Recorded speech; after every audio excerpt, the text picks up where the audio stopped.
ओम श्री सद्गुरुवाय नमः। श्री गुरु चरणों में मेरा सत सत बार नमन। सद्गुरु कबीर साहब पुनः उत्साहित प्रेरित करते हुए कहते हैं, सबद हमारा तू सबद का, सुनी मति जाहू सर की, जो चाहो निज तत्तु को, तो सबद ही लेऊ परखी। भावार्थ, हमारा शब्द उपदेश उस छठे आत्म तत्व का बोध कराने वाला है। तुम भी उसी शब्द ब्रह्म आत्मा के हो, तुम्हारा मूल घर भी वही है। अतः हमारे आत्मबोधक उपदेशों को सुनकर पुनः अन्यत्र पतित मत हो जाओ। यदि तुम निज आत्म तत्व का बोध चाहते हो तो सार असार शब्दों की परख करते रहो। सूक्ष्म है यह बात, पर जो बहुत दिनों से सत्संग सुन रहे हैं उनके लिए कोई सूक्ष्म नहीं है। क्षर अक्षर पुरुषोत्तम। सृष्टि के आदि में एक ही सत्ता, परम सत्ता पार ब्रह्म परमेश्वर थी। उनमें इच्छा उठी, एको अहम बहुश्याम, एक से मैं बहुत हो जाऊं। तो सृष्टि के परमाणुओं में हलचल कंपन होने लगा, और कंपन में ध्वनि अनिवार्य होती है। सृष्टि के सूक्ष्म परमाणुओं में हलचल के कारण जो प्रथम विस्फोट हुआ उसे उपनिषदों में उद्गीत कहा गया।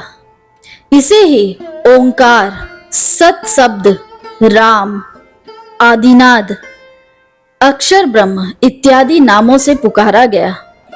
ऋग्वेद में आया है कि परमात्मा के 4 पाद में से 3 पाद परम अमृत, परम मोक्ष, परम शांति, परम आनंद से परिपूर्ण है।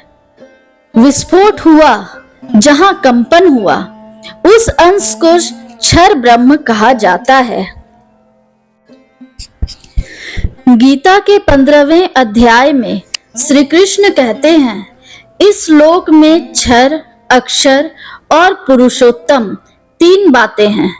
क्षर प्रकृति निर्मित यह शरीर संसार नाशवान है, यही क्षर है। अक्षर उसे कहा गया जहां से प्रकृति का संचालन होता है। पूर्ण परमात्मा का वह अंश जो सृष्टि के संचालन का कार्य कर रहा है, उसे अक्षर ब्रह्म या शब्द ब्रह्म कहते हैं। और बाकी जो परमात्मा का 3 पाद पूर्ण अमृतत्व से परिपूर्ण है, उसे पुरुषोत्तम या पार ब्रह्म कहते हैं। ध्यान विन्दुपनिषद में भी कहा गया है, बीजाक्षरं परम बिंदु नादन तस्योपरि स्थितम सशब्दम चाक्षरे क्षीणे निशब्दम परम पदम। परम बिंदु ही बीजाक्षर है, उसके ऊपर नाद है। नाद जब अक्षर ब्रह्म में लय हो जाता है तो निशब्द परम पद है। सद्गुरु का इशारा। सद्गुरु कबीर साहब जीवों को यहाँ कह रहे हैं, सबद हमारा तू सबद का। हमारा शब्द उपदेश परम सत्ता अक्षर ब्रह्म का उद्बोधक है। तुम्हारा भी मूल देश, मूल घर और मंजिल वही है। वहां की ओर ही मैं इशारा कर रहा हूँ। वही तुम्हारा अपना घर है और तू उसी के हो। अगर अक्षर ब्रह्म को तुम प्राप्त हो जाओगे तो निह अक्षर तत्व में सहज ही समाहित हो जाओगे।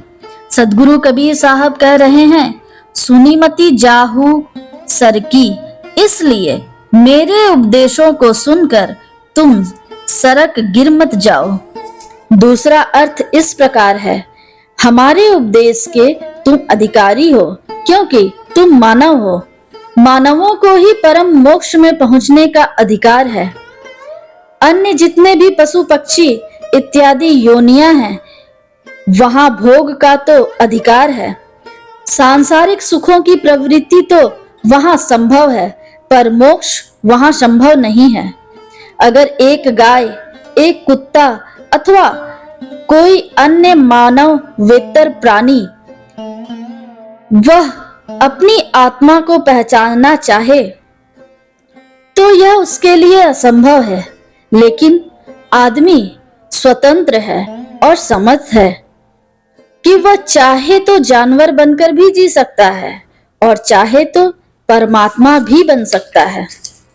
अगर वह पार्श्विक शारीरिक सुखों में आबद्ध है तो पशु से बढ़कर नहीं है, लेकिन अगर इससे ऊपर उठकर अपनी आत्मा में अवस्थित हो जाता है तो वह साक्षात परमात्मा है, शरीर में स्थित मुक्त सत्ता है। सदगुरु कबीर साहब कहते हैं, तू मेरे उपदेशों को सुनकर भी अन्यत्र सरक मत जाना, मेरे उपदेशों से च्युत मत हो जाना, उसे भूल न जाना। और जो चाहो निज तत्व को तो सबद ही लेऊ परखी। अगर तुम निज आत्म तत्व को चाहते हो तो शब्द को परख लो। गुरु के स्थूल उपदेशों को सुनकर शिष्य के अंदर बोध जागता है कि वह परम सत्ता अक्षर ब्रह्म क्या है, मोक्ष क्या है, अपना स्वरूप क्या है। फलतः वह अपने अंदर में शब्द ब्रह्म की खोज हेतु डुबकी लगाने लग जाता है कि कैसे मैं उस शब्द ब्रह्म अक्षर ब्रह्म को प्राप्त कर लूं। सदगुरु कबीर साहब की एक साखी है, शब्द हमारा हम शब्द के, शब्द ब्रह्म का कूप, जो चाहे दीदार को परख शब्द का रूप। अर्थात शब्द हमारा उपास्य है और हम शब्द के उपासक हैं। सार शब्द की उपासना से ब्रह्म की प्राप्ति होती है। जो परमात्मा का साक्षात्कार चाहे वह सार शब्द को रूप को पहचान ले। जैसे पानी का कुआं उसे कहा जाता है जिसमें पानी हो, जिस कुएं में किरासन तेल हो उसे किरासन तेल का कुआं कहा जाता है। वैसे ही शब्द ब्रह्म का कुआं है। जैसे पानी के कुएं से पानी प्राप्त होता है, किरासन तेल के कुएं से किरासन तेल प्राप्त होता है, उसी तरह शब्द के कुएं से ब्रह्म की प्राप्ति होती है। सदगुरु कबीर कहते हैं, जो चाहे दीदार को परख शब्द का रूप। अगर परमात्मा का दर्शन, संपूर्ण सत्य के साक्षात्कार को चाहते हो तो शब्द को परखो। शब्द क्या है वह आगे की साखियों में स्पष्ट हो जाएगा, इसलिए इस साखी में नहीं अटक रही हूं। शुभम भवतु, मंगलम भवतु।